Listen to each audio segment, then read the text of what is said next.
those boys born in the ghetto. You know mighty town, born in the ghetto. You know those boys born in the ghetto. Suma kër maa ngi fa amee ñeneenti néeg yu daanu last year si taw bi ba léegi maa ngi ko bëgg a sama mënu ma ko sama kon léegi ana njëriñ bu ma liggéey si dëkk Gambia war nañ am saaku maalo lu mu bon sax bu miitee ba miiti $400 doy na 450 doy na ah waaye suñu bëggee jël maalo bi seeral ko te Gambia ñu ngi lekk maalo moj dafa pain man. Bro my friend soo demee prison mile 2 ñu fa tëj yëpp amul benn ground ñu leen fa war a tëjee dañ leen tëj noonu rek ñeneen sax ñaari paak ñii 4 paak. may caan nga feesa président bi loo ko mën a wax si lu ma ko mën a wax dina over bu rëy bi su ma diggante yàlla su ma waroon a taxawaa président bi billahi walaay talaay foog lu ma ko wax non loolu noonu moom bés suba la da nga dee dégg bés suba la baagwee boo gisee ñu baagwee man dama wax ne booy boo gis nga xam ne dem na baagwee rek bëgg naa teg wala government bi jël ñu nga xam ne ñëpp lañ leen di port ku nekk mu ekkati 50,000 mu ne am dama nga liggéey su ñu leen ko may sax ñu lebal leen ko après ñu fay ñooñu dinañ def dara waaye suma broda seet ko sa boppa soo not just never be bankrupt when food back from the market will not be sold me see the nothing vanity Baroma gal mo am advice moom kay na dimbali lu si njëriñ ñoo ñaxaay mbi mu da fay tukki next mi nga ko ñoo diport loolu nay sut ñu ay doom ñu góor leen ñu nekkun ay jigéen xam nga lu ma ñu dañ war a mën a taxaw fii booy ñu liggéey booy soo ñu waree taxaw bi fan la ñu dem xanaa dañu dugg ci biir dëkk bi di sàcca di toog di xaar guddi di sàcca suñu yaay ak suñu papa yi ñu nag gars ñoo fi nekk booy Gambia soo déggee Gambia dëgg du borom alal déedéet Gambia ñen la mooy di poor people si tey poor people si ñoo nekk kombo ñu ngi soona suñu lekkee yàlla xam suñu réeree yàlla xam. and water always make life difficult to go for what is difficult to go back what is great. For this time I say, you fool me once, you fool me twice, but you can't fool me 3 times. I say, hey, we're ready just to liberate the country. Gambia, ready, we will educate the younger one. Ready, we will educate the sick. Hey, we need a state leader who will educate the sick, educate the younger ones. Bravo, emancipation time, now licky, no hanky-panky, righteousness, govern Gambia. Those boys in this ghetto, suffer in the ghetto. No, those boys. You know those boys, born in the ghetto. You know mighty town, born in the ghetto. You know those boys, born in the ghetto. You know mighty town, born in the ghetto. You know those boys, born in the ghetto. You know. Yes, we're back on to another episode, excited episode. Blake nyingi duanya Essau, gis ngeen see first stopping by yes. Essau season 7 episode 2 so we this our second episode for visit doing episode Bamba Gii, the man you have been waiting so long that was 2024 yes 2024 nyon and si mom some ni bari na isa gisoon nañ ko ñu ngi yakamte pour mu ñëw ci programme bi some people are requesting pour ñu gisat Bamba Gii ci Ghetto live bi so Bamba Gii ñone mom aman nañ ko wat ci show bi. Yeah, then that what I'm more about the current affair in the Gambia. I'm also a youth in the Gambia, mom youth law. So I'm going to lela I'm expanding you see the life go through in the Gambia when it comes to bagway, when it comes to opportunity in the Gambia, job opportunity in the Gambia, when it comes to education, lower you see then they relax and they drop out schools, lower you see then they use Junibi. Lama what are you low Papa didn't expand on the body for lu wara tamit xam nga lack of opportunity in the Gambia lama ko waral yu si bari ne wone am na suma métier xam nga but lu tax mun ma am liggéey bi ak also music in the Gambia xam nga he's a musician xam nga moom am na so many strong tracks nga xam ne so dinañu mën a tamit am naka la gisee Gambian music bi xam nga when it comes to dancehall reggae xam nga that's his side. Yes, it's like Gambian music. I have interest much more on that to you track, which is the Gambian music, because music have no nationality, so they made a big mistake to say Gambian music. Okay. So the Gambian music. They talk about music in general. Okay. MUSIC, message, universal, sensitize, inform, and comfort. But the kind of music I see in the Gambia, during our days when we've been starting this song, we've been starting the scene together with Penchabi, Born Africans, Rebel and Ricala, Sons of Light. Even I was featured by Sons of Light. So, but music, there's a way in music. You have to know about the music theory before you practicalize it. But what I've seen in Gambia is only practicalizing artists without knowing nothing about the music theory. If you cannot tell us the 7 notes in music, do, re, mi, fa, sol, la, ti, do, the note technicalities, how you're going to technicalize them, to use them, to give them the degree they want, whether you forming a melody and a harmony, harmonizing, the words, because it's not talking. Yeah. And what I've seen in the Gambia is like too much talking. Yeah. What we call in all of Ghetto, but don't know what a way. Way lañ wax, we kat dafa ute kuy Ghetto. So sorry for if I told audience, see it as a sabotage, but it's not a sabotage. Okay.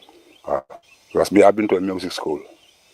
So if at all you want to say Gam music, which means the musician which will come out of Gambia, who will play a good song, full of harmony, melody, in a normal way, to represent Gambia outside.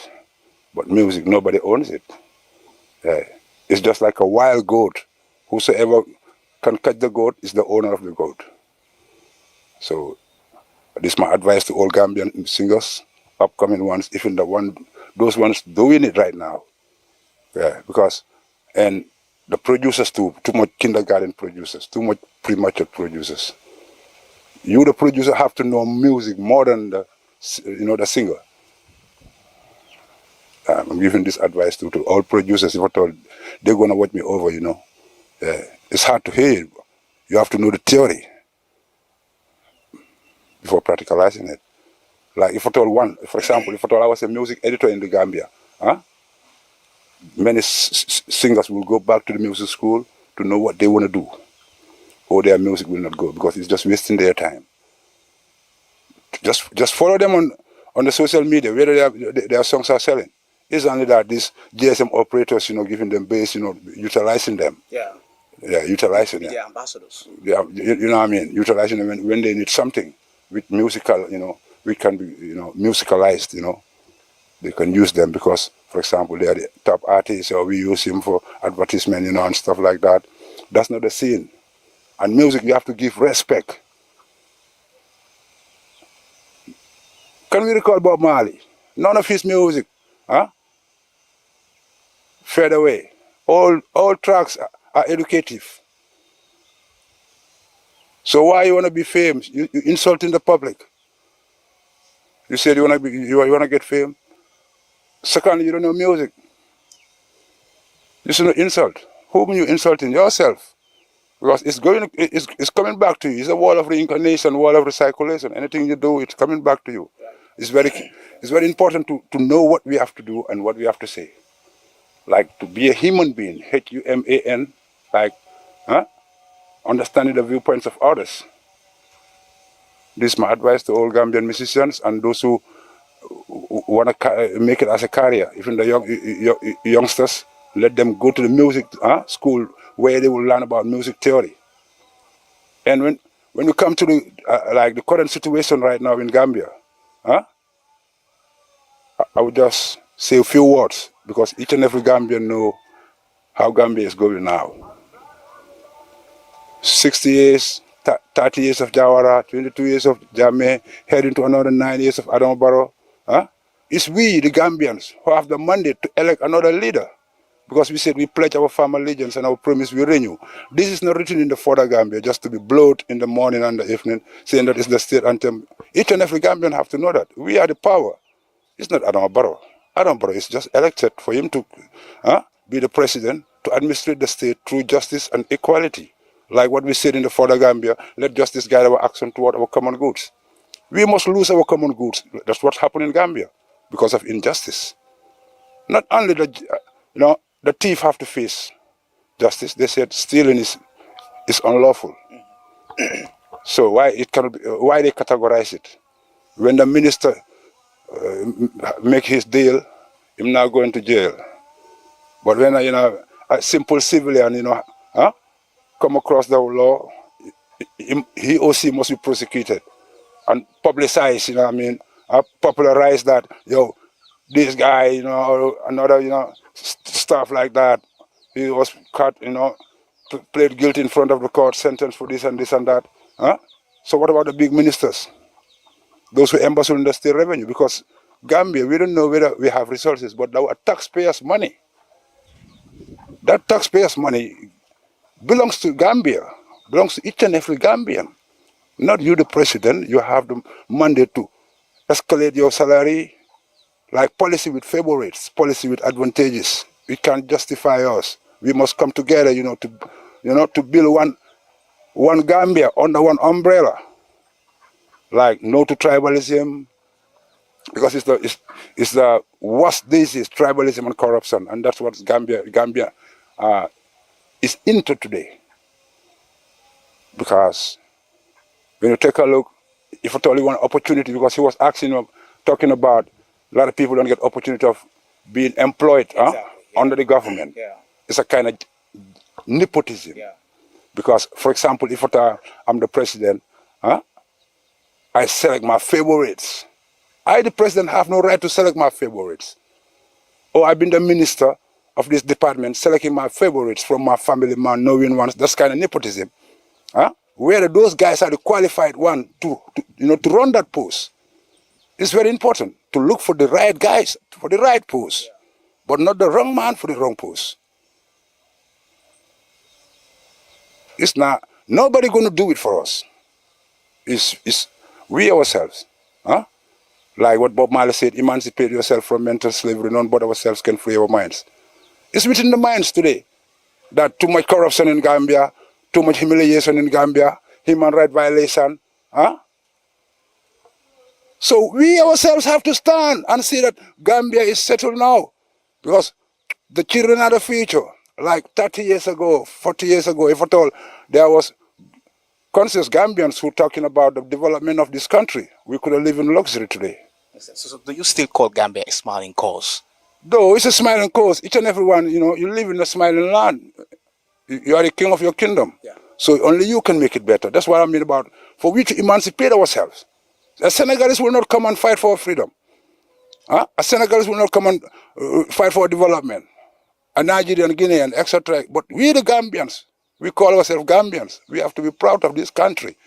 Despite a minister, president, whosoever you may be, you have to put this in your mind that I love Gambia and I have to prove it. To prove it is just like to see that we come together to fight against nepotism employment. It's too much in Gambia. What I mean about nepotism employment means you be my neighbor and I know you, and I'm being a minister of tourism. You know nothing about the post. You know what I mean? Nothing about the post. I take you, I make you a cashier where you have to eat a lot of money. So that sector will go down by force because there's no justice there. You see the bigger head are eating it, you too, you must eat one day. And when you start eating, you will not leave it. It's very important for Gambians to understand this. Okay. Yeah, it's nobody but we ourselves. Yeah, who gonna lead us to liberty, who gonna lead our minds to freedom? Nobody. We ourselves can fight it, and we see that it is already done. It's just like a battle. Yeah. Each and every Gambians, all sons and daughters, all moms and daddies have to be ready to see that we need a leader who gonna emerge with the further Gambia, because I'm not talking through my own ego or my own philosophy, but I'm talking through the anthem of the state. For the Gambia, our homeland, we strive and work and pray that all may live in unity, freedom and peace each day. We need freedom, we need peace in each and every day. So how are we going to get it? Let justice guide our action toward our common goods. We're losing our common goods today. Why are we losing it? So do we still have the freedom? We don't have it, brother. That's why I'm divining the further Gambia. It was not written for it to be blowed within the early morning, raising the flag of the Gambia. For each and every Gambian to understand this. It's big. We shouldn't ignore it like that. It's talking to each and every Gambian. That's why I said each and every Gambian have to work hard. Like to improvise a way for our future, because our future needs us. Only we can do it. That's what I mean. Right. I'm a singer. I'm a songwriter. But when I come across the Further Gambia lyrics, I was very happy on that day. That is like 20 years ago now, because I was dealing with Sons of Light, Hakim, from the music school, knowing how to write lyrics, connected. And And even I was talking about the Gambian musicians, a lot of singers are going out of topic, the most serious thing. Yeah. After we talk about it, but we're talking about the government issue. Exactly. Yeah, like how to develop Gambia. Exactly. Because, and when we must lose our common goods because of injustice, because they said in the anthem, let justice guide our action toward our common goods. We join with diverse people to prove man's brotherhood, which means that only love can fight against tribalism. Because of we came from different diversion. The Jola came from a different empire, the Sarahule, the Olaf. We all come and settle here. We are here for settlement. So only love can make us live in a better and a peaceful, luxurious, land. We call it Gambia because God Gambia means Cambia. Cambia, when you analyze it, that's Cambia to me, not others, but Cambia. Cambia. Oh, okay. Cambia. Surwa Kango. Yeah. Kangol Beya. And wo Kangol le Bentajang. So Kangol Beya. Manika Kango ya. Surwa Kango ya. Manjako Kango. See all thing. So until Beya Lanjanti. Oto Nyanta Nyo ya la phone ya idea. Manaka Kango ya finger ya. Benyanta Kambena. It's so powerful if at all we utilize it. It's another powerful tool if at all we fight against tribalism. Because you will see that. So do you think Gambians know about this? This Cambia. Yeah, a lot of people don't know it because some you see how the fingers are. That's how the levels of minds are. Like the mindsets. So now we join with diverse people to prove man's brotherhood. You know what I mean? Okay. So what we're gonna do? Pledging our firm allegiance and our promise we renew means that we have the power to give a mandate to a leader to be honest to the Gambians. Know that he is just in an office, to be loyal, and to love those who give him that post. Because it's not easy to be a president. You taking a flight, flowing, everywhere, in a luxurious life. Yeah. As a Gambian, and I'm a Gambian, the farmer is a Gambian, and he don't have that access. You have to be honest. Live in a luxurious, driving luxurious cars, expensive houses, like the other. It's 2.5 million cars. Exactly. So and even though we have to come back to to that point, those cars they're buying, for that expensive prices, we should have turned it to caterpillars, support the farmer, man. Because if you not have food, you can't get health, bro. You can't grow, man. Yeah. And you're the big man. You say I want to go back to the land to make farming. So you have to empower the farmer. So empowering the farmer means like empowering the farmer means like taking the taxpayers' money. Taking the taxpayers' money and for we to utilize it in the farming sector and the fishing sector. Okay, now in the sea we have a good sea. Yeah. So why we will get the Chinese and non-Gambians to benefit from our own sea? And we are not. And I heard about they talking about the oil issue in Gambia in a rumor thing. Yeah. And that should not be in a rumor thing. Each and every that's what the rumor says. Infant foreigners each and every infant born baby of Gambia have to be aware that there's resources for you in this country. If at all there's no corrupt leadership, like what we say in all of like Kamasa thing. Yeah. Yeah. No hanky panky. Justice and equality stand for all. Yeah, man, bro. We have to come together, and we believe in one thing, which is reality. The truth will never leave us alone.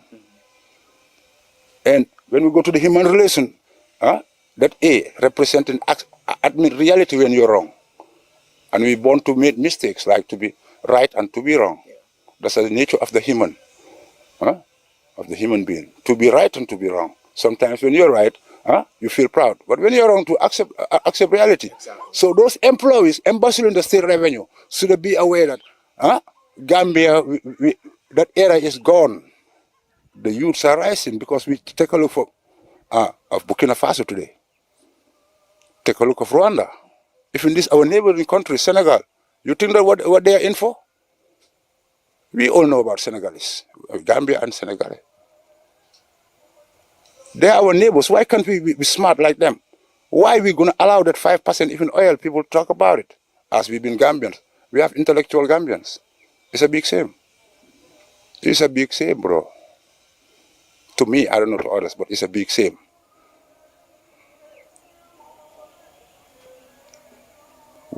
Unity is the power. Through unity, we will get freedom. Through unity, we will get peace. But through tribalism, tribal ideology, tribal enmity, we always fell us apart. I'm a Gambian. I was born and brought up in Gambia. As a Gambian, I cannot be a Senegalese, Guinean, American, or another nationality. Right. You know, so I must love the country of my own, the land of my birth. So what would you tell us about the former regime, President Jammeh's assets? I mean, okay. What's your thought about it? No, when we talk about the former regime and President Jammeh's assets, you bring another topic, because when Jammeh was coming to power, 1994, Jammeh didn't have $1,000. He himself know that. 1995. 1994. 22nd July. Exactly. He don't have even $1,000. So when Jammeh could have access of having money, as I said before, all those assets belong to Gambia. But not for individual. Not for individual. It belongs to Gambia. It should not be misused. It should not be. But it's already. No. It is why Gambian youth came out and protest about it. So, like, when they misuse it, judgment is upon them, because they cannot say that we will be guided by justice, and they said they will not be justified. Sorry. No one above the law. Right. Yes. No one is above the law. Yeah. So they must be justified. There's justice in this country. Why the police them run pan criminals? Them are the biggest criminal.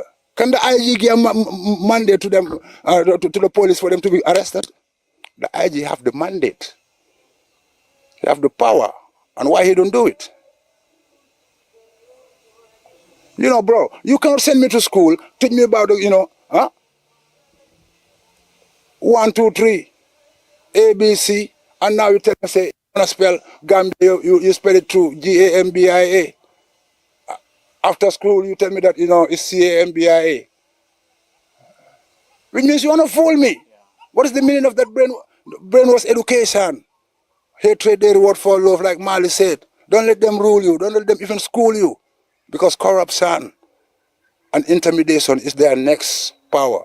When you talk about it, they come and intimidate you. What did they did it already, even when the boys were protesting toward the assets of the former president.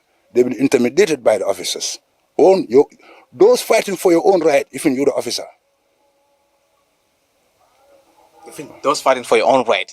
Even the officers. You are the Gambian. You the officer who been ordered to intimidate them. So it means the officers we are blind. Not blind.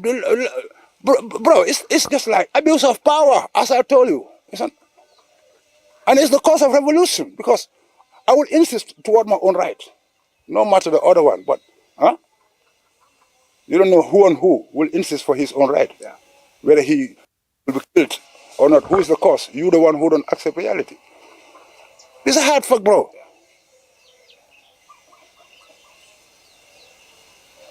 Gambia is for Gambians. It's not for other nationalities. Now, my advice for all Gambians is for we to come together and love Gambia. President Jawara ruled this country 30 years. By then I was going to school. I left school. I'm not a graduate student. So you quit? I quit school. Why did you drop out? I feel like no more going to school. They said I was stubborn, strong-headed. I said no. I used to take force during my school days. I quit it because I know that partiality is going on. In those days, people graduate from school without having a job. Spending all your energy without having a skill even. It happens so many places. That's why you mention the unemployed youths in Gambia. They will be too much if at all this system is not overturned. Can the government have skill centers for the youths? Just learning ABC 1, 2, 3. That's leading us to corruption. Skill center is more important, I think. Bro, an empty bag cannot stand. No man is an island. No man stands alone. We have to come together and accept reality to rebuild this country. Take a look before Barrow. Do you think about? No one talk about Barrow. But Barrow is the headlines now. Yeah. Barrow, Barrow, Barrow, Barrow. It's just like the house which they built. Before the house, the space was there. Yeah. Hmm? Yeah. No one talk about the house. But now they talk about talking about the house. They forget about the space. Exactly. And after the broken of the house, the space will remain there forever. Exactly. This is how it comes like Gambia and the presidents will pass through. The president will go, the country will still remain. So that president have to hear the truth, have to emerge with the further Gambia.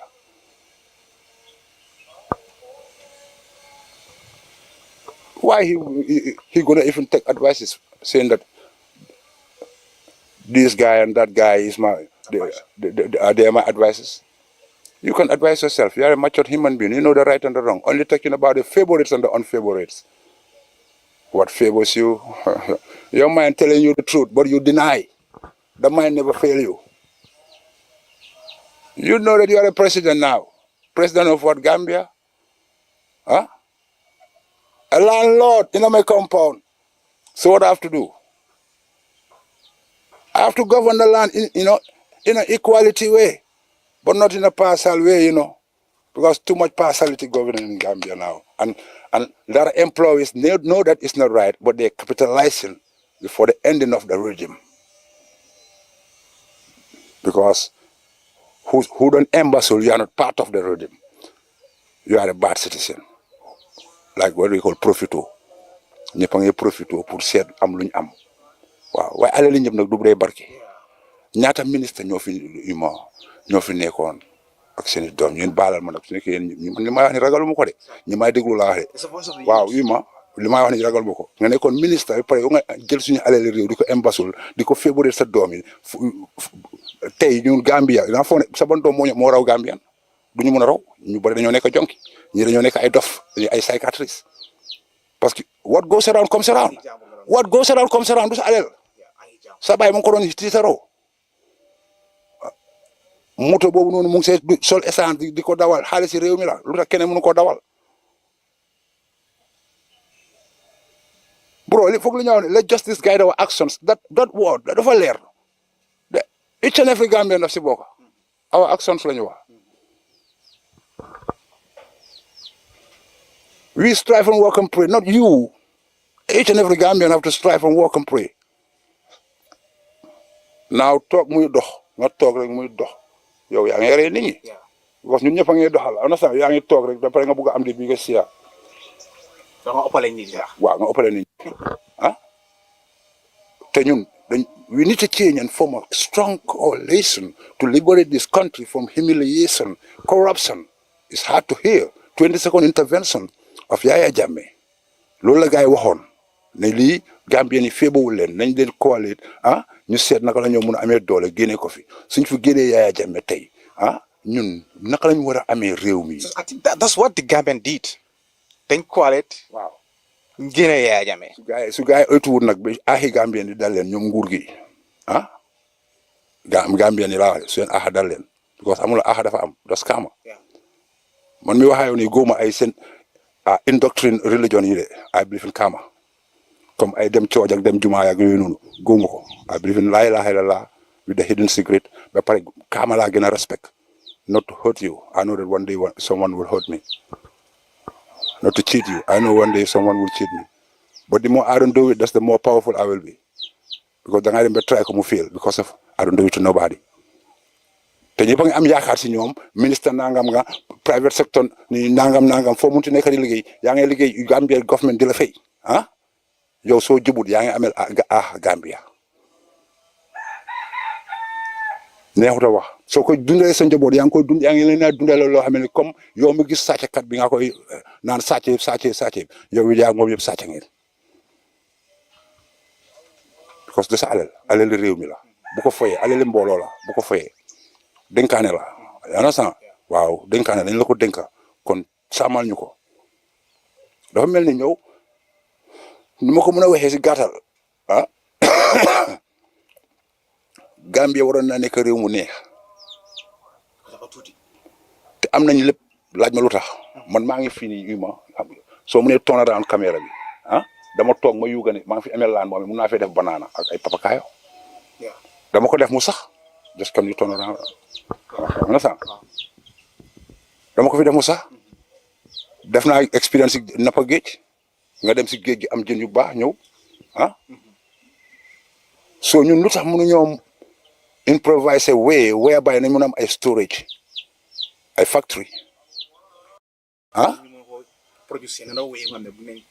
balaa ñu ko jënd si biti.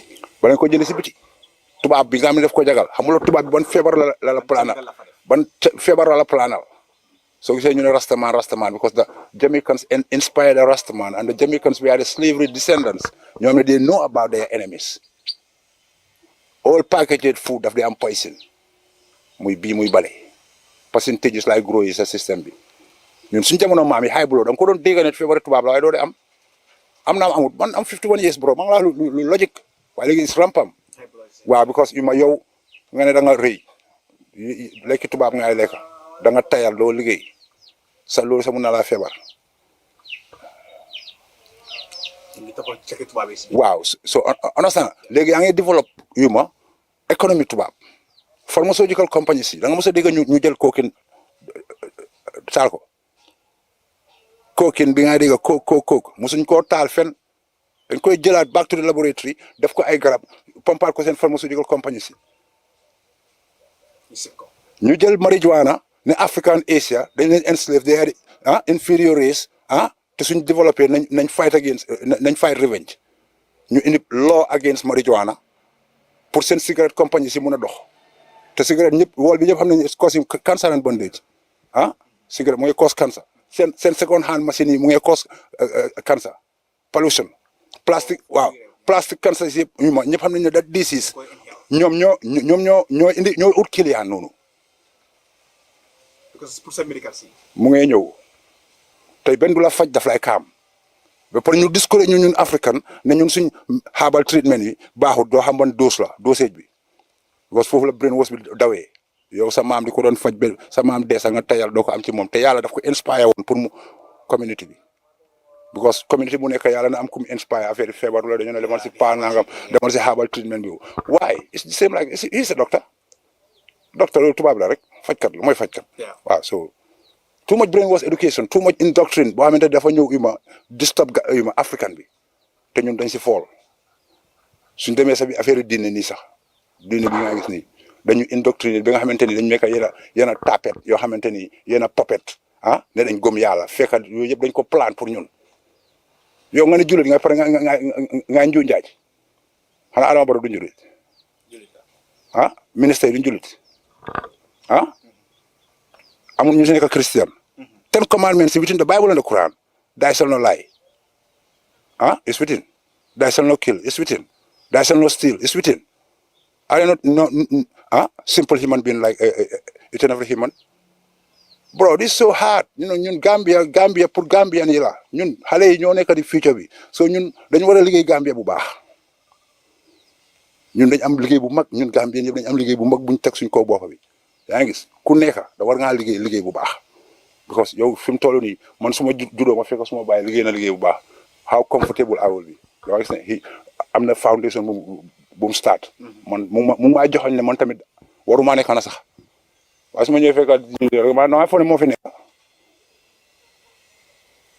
so li laa am pour wax su mbokki Gambien yi ñu dimbalante because affaire foog ñu dimbalante te maa ngi dégg affaire resources yoo xamante ni mu ngi feeñ Gambia loolu waruñ koo caaxaane loolu dafa indi révolution ñeneen ñu di nga gis ñoo xamante ñu stupide nga leen ay jàppee noo ko mën a waxee fekk stupiduñ because seen ray la dañ dem ba sës nit ku leen mbéses daf dee stupide waaw te moo indi révolution si di koy yëpp so ñu lu tax ma ne la intimidation human right violation abuse of power yooyu yëpp dafay cause revolution because of 81 amoon na fi te Gambia tuuti be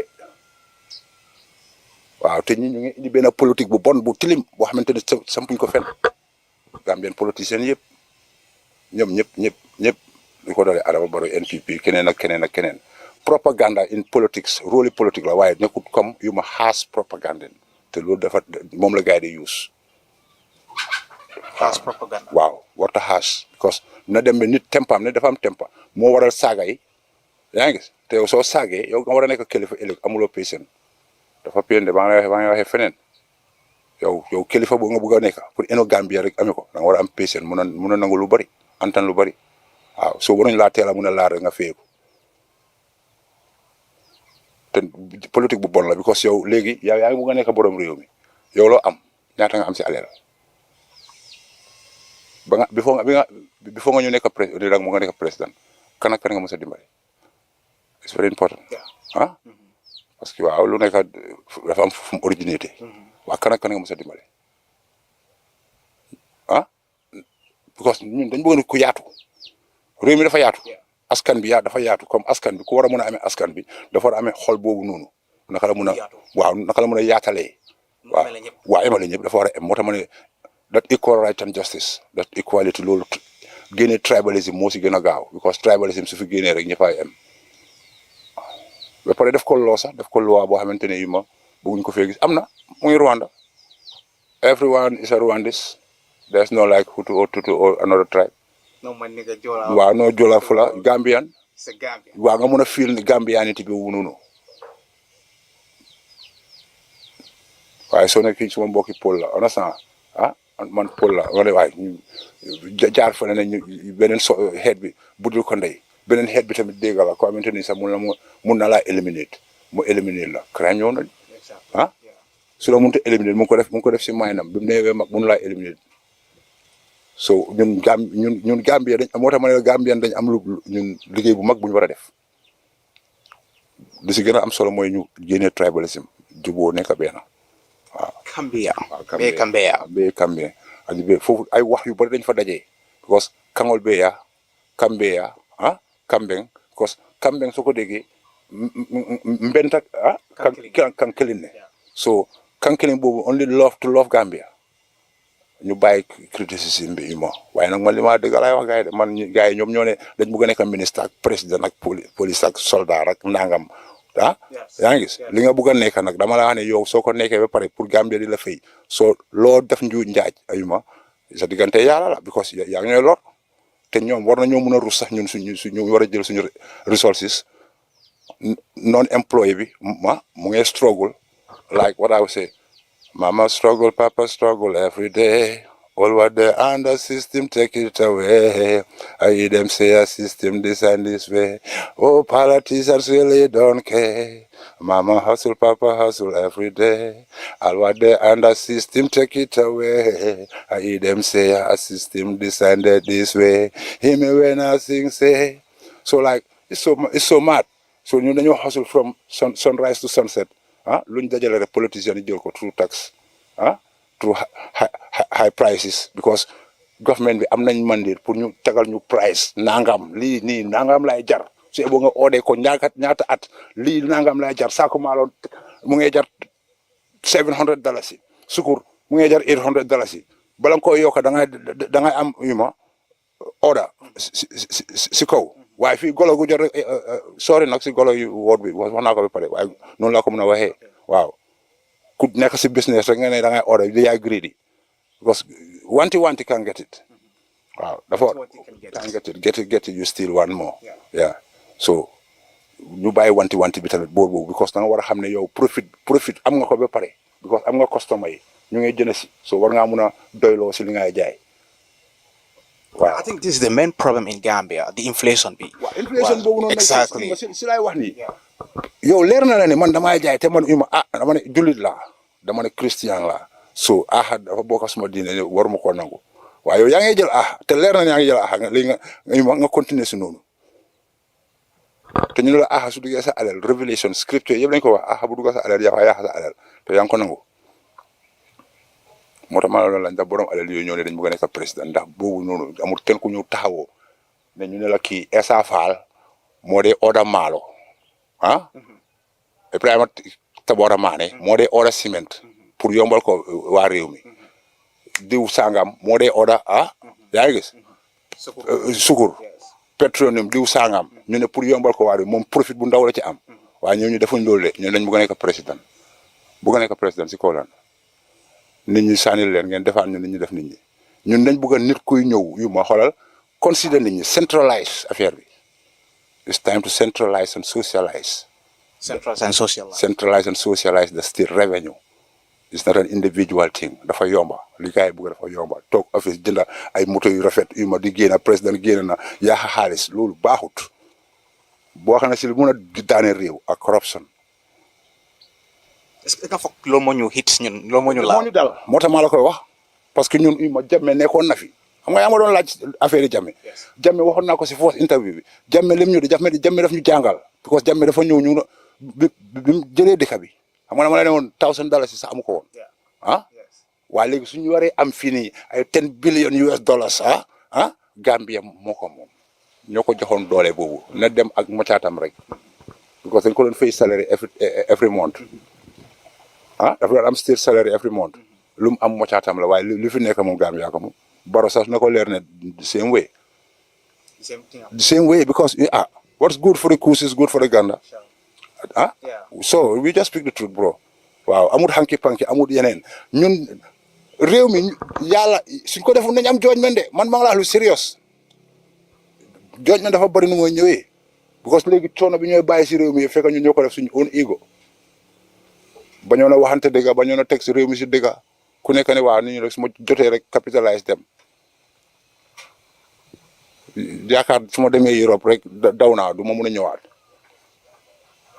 bala maa ñëwaat naa xala développe waaw yaa ngi lor ay nit waaw moo tax ma ne la kaama man kaama laa gën a gëm wax naa la ko si biir wax ji man kaama laa gën a gëm loolu laa lay gën a moytu li may def doomi aadama because maag doomi aadama boobu ñu ñëpp a am waaw ifin nature sax soo xamee nature feeku asuma la doomi aadama amal fii sa xar boo yar wala sa ay béy ak say rii nga baax si ñoom bilaahi soo leen jaay di nga leen jaay price bu baax di nga si kontaan because ni nga sonee si ñoom waaye ñuy wóor di lekka gaari nit ñi di leen yaaxal da ngaa toog ñu ne la béy rey na benn nga toog ñu ne la sàcc nañ benn because of kaama boobu la ni mooy demee la daal waaw kon nañ ko war a régler loolu lañ war a régler ñun Gambien yi war nañoo mun a understand ne ñun lañ fi indi pour ñu war a yaa ngi gis pour ñu mun a suxali ñuy ñëw waaw so loolu la amoon pour Gambien yi tey waaw. So let's talk about Gambian youth. You ngi gis ne youth are bari using the bag way. The only mindset that they are having is we will never have future in Gambia. That's the only mindset they have. We will never. But this a local existing opportunity is the only way we have a better life. That is the bag way. Yes. Tell us more on that. Okay, like if at all I have to focus on that way, this bag way evacuation, Okay. There's an ordinary side and a spiritual side, because like God is God who moving them, from a destiny to another destiny. Okay. So there are others dying on the way, others hitting to foreign, even to stay in Africa was better for them, because they get addicted to drugs, which the West know that. Yes. That's why I even suspect this German-sponsored police stations is for that. So that was why they evacuate Gambians. They evacuate them for them to come back to be jailed in their own countries, because they go there abusing the drug. Some go there with their skills, know their problem, know that they leave a family behind. Even before releasing you from their jails, they inject you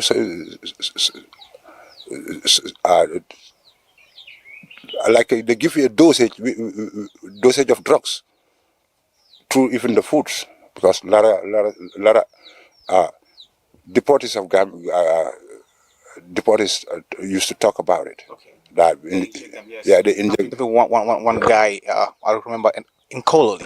Yeah, he talked about it. So those injections, is leading you to be a junkie, to be a drug addict, because you come to their country, you was not working illegally, trying to have money, in another way. So the white man is very intelligent, and a lot of people don't know that. Why they didn't sponsor Gambians factories of manufacturing medicine, and they are very good in medication? Why they sponsor Gambian police stations? Even I don't know that. So do you think the government is aware about these injections? Even they being aware, they can do nothing about it, because, like, I've been an immigrant in a foreign land. I have no right there. So you the one who want to go through Bagway, you have to get this concept and this philosophy. Oh my God, Yeah. La bay ganaw. So man suma nekk Europe, ma xam ne soxla moom fa yóbbu. So yow sa war ngaa mën a fil ne waan léegi, man mën naa toog sa suma frère ne ma boy mu ngi dof te leer na dafa dof Gambia. Waaye soo liggéeyul Germany wala Italie wala feneen gëmuloo sa bopp kooku doo ko mën a faj. Waxuma sa famille bu am soxla. Understand? So man li ma advice gars yi moo nekk ñi nekk foofu noonu dañ fexe ñu abide with their laws après ñu am skill liggéey, because liggéey moo yóbbu nit. Waaw liggéey moo yóbbu nit suma because li mu ngi dem viral nit ñi dañ koy déglu di ko seetaan su ma waxi lu neex nit understand? Non waaye liggéey laa nay wax waaye pare ñi nga xamante ni ñu ngi fa ak ñu bugg a dem Bagway tamit su nekkee mënu ma leen a stop su nekkee bugg nañoo dem nag yal na yàlla yóbbu si jaamu te suñu demee tamit dañu am concept ne dañu ñëw fii pour liggéey pour am dara pour am ay good future waaw waaye nekkoon ne comme imitate life yi Europe seen life demut waaw. seen life demut frustration la because xaajaan so kii xaajaan soo demee amatuloo looy xaajaane nag. For example, default nañ ma léegi aw ma dara léegi man maa la doon xaajaan léegi maa la ñëw di la ñaan ñu si so xam nga expose la mooy fi ma la waaw yaa ngi life boo daf lay expose daf la beneen façon nit waaye soo fa nekkee nag nga xam sa soxla foofu laay waxee xam sa soxla xam ne yow am na foo jógee no matter what expect the unexpected. te tubaab loolu lañ daan respect nga gis ne kii xam na soxlaam. waaw da leen day respect. ñi amul seen soxla la gars yi di seet si street bi pour évacuer leen because seetlu ko bro man maa ngi gis ko ay dul ku nekk suma buntu kër ñaar ñetti fan su yàggee ma all police yi because am na nekk suma kër fekk ko sax kooku nekkul sàcc sax waaye amul fu mu dëkk waaye naka laay demee dëkk jàmbur di ñàkk fu mu dëkk te dañoo gis ne kii dafa selfish nangu da jël responsibility sax pour du ñëw kayitam di fay tax ay koré nag yooyu noonu war a mun a liggéey sax understand waaw man daal ñu fa nekk maa ngi leen ay sonja ne leen ñu liggéey. Wow. So you know fii nag they are still xam nga trying ñu ngi work hard and ñu nga xam ne ñu ngi toog si ghetto bi xam nga ñu ngi wane the opportunities are very low. Okay, that word ghetto, people talk about ghetto, but they don't know the word ghetto. Ghetto is not a place. Can you break it down? Break you low. Ghetto, the meaning of ghetto. So like the ghetto living is all about social living, like living in the ghetto. Even the family is a ghetto. Okay. Because they are socializing. Yeah. Each and every. Right now we are doing. Yeah, like the socialism. Whosoever believe in socialism, you live in a ghetto life because you love to have and socialize. Yes. Yeah. So like when they say ghetto youth means those who believe in socialism, those youth who believe in socialism, which brings oneness. Yeah. Ghetto life brings oneness. But here when you say, they say, oh, ghetto life. Say ghetto, like you understand? Yeah, exactly. And we don't talk about that ghetto.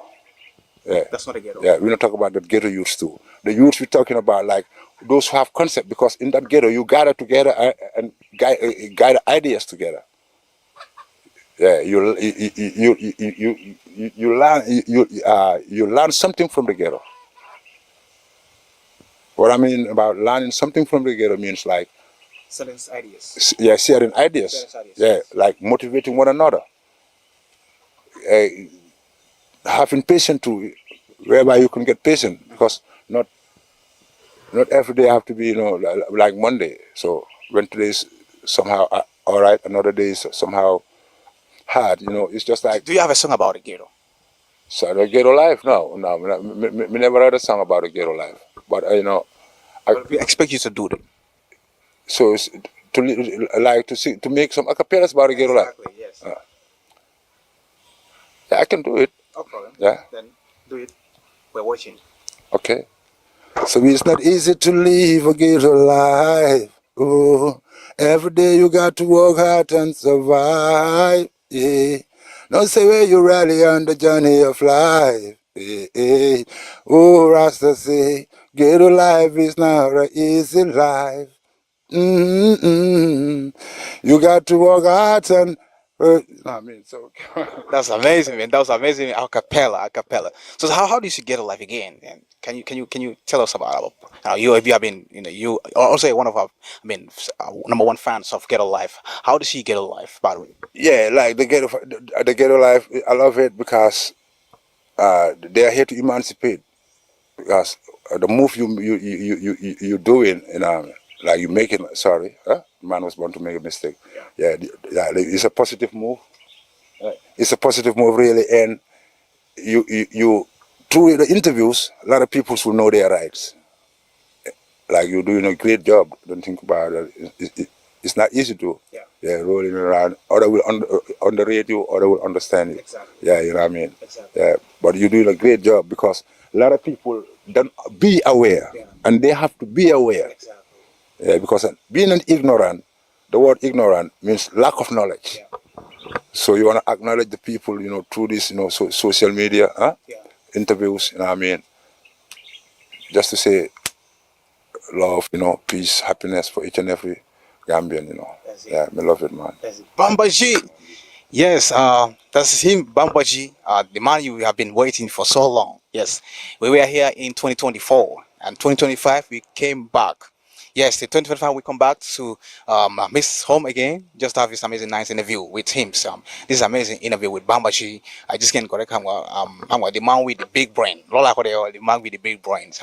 Yes, he's definitely an artist. And so Bamba Gii, you had one more about your music, your songs. Xam nga ñu bari dañ di ñu ngi seetaan ni so maybe dinañ bëgg a daal di déglu some music bi xam nga. Yeah, like for me, I was a featured artist by Sons of Light, Hakim and Bilal. That was 25 years ago. And after 2003, I released a song called One Blood Call, talking about Ahmadu Bamba. And 2009, I released another single, a poetry song, like a rap poetry. Yeah, like talking about African liberation, but a lot of Gambians use the lyrics toward Yaya Jammeh. I was gonna ask you that question because but we spoke about that our last interview. When you listen to the song, there was nothing talking about Gambian freedom. It's just like Africa, my homeland, me I come to liberate. Why my people them no want to see we are living free? Born Babylon and tell them this is not a trade. Manos will be like things are going so unfair each and every day. Why youths are dying by the gun? Ethiopia starvation overcome. Rising with a brand new song. Leadership I come to overthrow. That Africa must unite. Like talking about the liberation of Africa. Like too long Africans been dumped in the valleys of slavery with no reparation, and still we're talking about our unification, which the West want to conceal to bring a divide and rule of French colony, British colony, Portuguese colony, stuff like that. Up to date, we've been the greatest obstacle toward the African unity. Yeah, like the gun supply, influencing revolution, a lot of people died.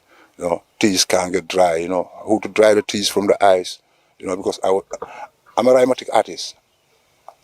Yeah, like a singer, It's not easy, like, as I was telling you, you have to know music before doing it. Yeah. And the theory. Yeah, you must do the theory to know the advantages in it. So that song was We Can't Take It No More. Like We Can't Take It No More means like whosoever, even right now, we can't take it no more. Because each and every impurity that the righteous one can't take it. Because you come with your impurity and I'm a righteous man. So that's why I say we can't take it no more. We can't be a slave of the West forever and forever. And we are not puppets like, that Trawale said in Burkina. We are not puppets, and our forefathers were not puppets. They come and enslave them through shackles and chains by force. and enslave them. So now we have the mind and the access to unify Africa. So I mean, you take me to another level. Exactly. Yeah. Yes. So, Thank you so much. Ready where you ready. Yeah. Yeah. Me, I'm Ibrahim Traore 100% because he found me on the ground. I was a member of the Unified Organization. Okay. Yeah, talking about the African unity. All of my lyrics even talking about Africa. Okay. Yeah. I even have a song called Teas Can't Get Dry, and a lot of people died. You know, stopping the gun supply, Africa for you and I. Meanwhile, I sit and wonder why 3 dropper came from my eye. I wonder why my people have to die. 2 politicians with them bag of lies. You know, because politicians spreading rumors and lies. Because them not fulfill nothing. Yeah, if you give a promise and you not fulfill, you're a liar. That's why in the human relationship, at that end, telling you never give promises of which you cannot fulfill. I think Gambians understand that strategy. The fooling of the politicians. Yeah. We understand the strategy now. Maybe we will not be fooling in 2026 elections. 2026 come, ooh yeah. Gambia member, we are ready for this time, I say. You fool me once, you fool me twice, but you can't fool me 3 times, I say. Hey, we're ready just to liberate the country. Gambia, ready, we will educate the younger one. Ready, we will educate the sick. Hey, we need a state leader who will educate the sick, educate the younger ones. Bravo! He wants to pay some time, you know. Now licky, no hanky-panky, you know, righteousness, govern Gambia. Yes, you can fool me once, you can fool me twice, but you can fool me 3 times. Exactly. They did it. Yeah. Gambia come on hanky-panky on. Yeah. He took us from Jawara. Exactly. And Jawara was so good. He was Yeah. leading Gambia in a very rightful way. Jawara wasn't even a guy who talked about this oil. Yeah, exactly. Yes, we would have continue the interview, but you know, we're running out of time. Yes, haven't got time more, but I'm sort of seeing anything you're doing. Yes, so that was Bamba Gii. I'm got just again, the man you've been waiting for so long. You know, he's on the screen. Yes, right now on Gambia Talents TV.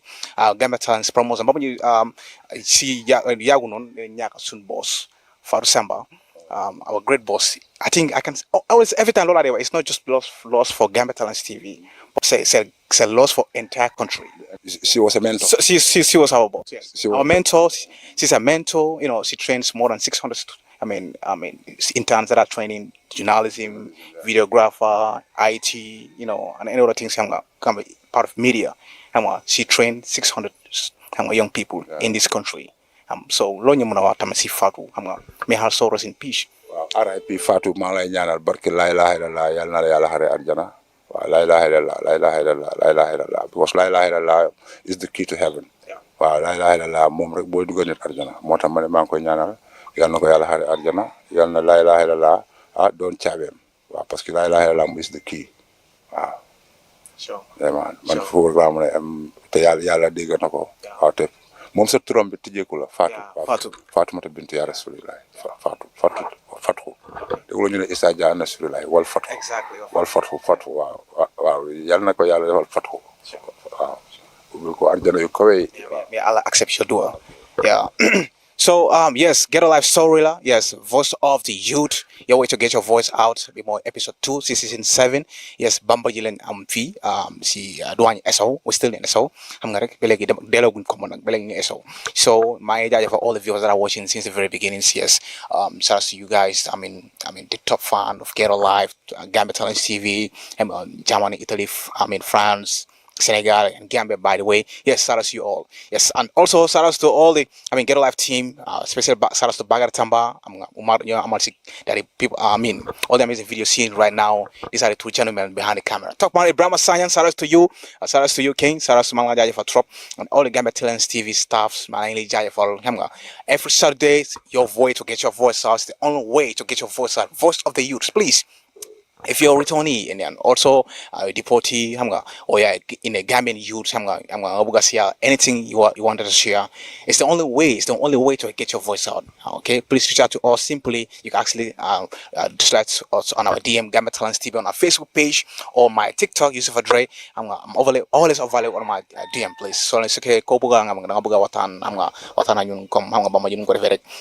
You can reach out to us as a Gambian youth. I'm putting a joy message for the benefit of other users that are watching in outside Gambia, anywhere in the Gambia, because I'm lunga ghetto pour di johante halat. xam nga ci jàngalante so this is the platform okay so ka bëgg xam nga bëgg share sa story rek xam nga reach out to us on Gambia Talents TV yes so ñi ngay wona bi mooy season 7 xam nga season bu nekk fi am 20 episode so you can actually check out all our season on our YouTube on all our episode on our YouTube xam nga ñi ngi am our previous episode on our YouTube so ñu leen di jaay for trop pour ngeen daal di check all our episode si YouTube bi season 7 la so ñi ngi dem xam nga so bi tam dina am 20 episode yes so keep reach out to us or we come wherever you may be so it's for Dre ñu ngi ñëw have a great weekend jërë ngeen jëf.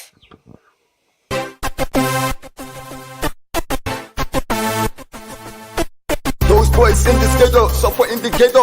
No, those boys. You know those boys, born in the ghetto. You know Mighty Town, born in the ghetto. You know those boys, born in the ghetto. suma kër maa ngi fa amee ñeneenti néeg yu daanu last year si taw bi ba léegi maa ngi ko bëgg a samp mënu ma ko samp kon léegi ana njëriñ bu ma liggéey si dëkk Gambia war nañ am saaku maalo lu mu bon sax bu miitee ba miiti $400 doy na 450 doy na ah waaye suñu bëggee jël maalo bi seeral ko te Gambia ñu ngi lekk maalo moj dafa pain man. Bro my friend soo demee prison mile 2 lu ñu fa tëj yëpp amul benn ground lu leen fa war a tëjee dañ leen tëj noonu rek ñeenay sax ñaari paak ñii 4 paak.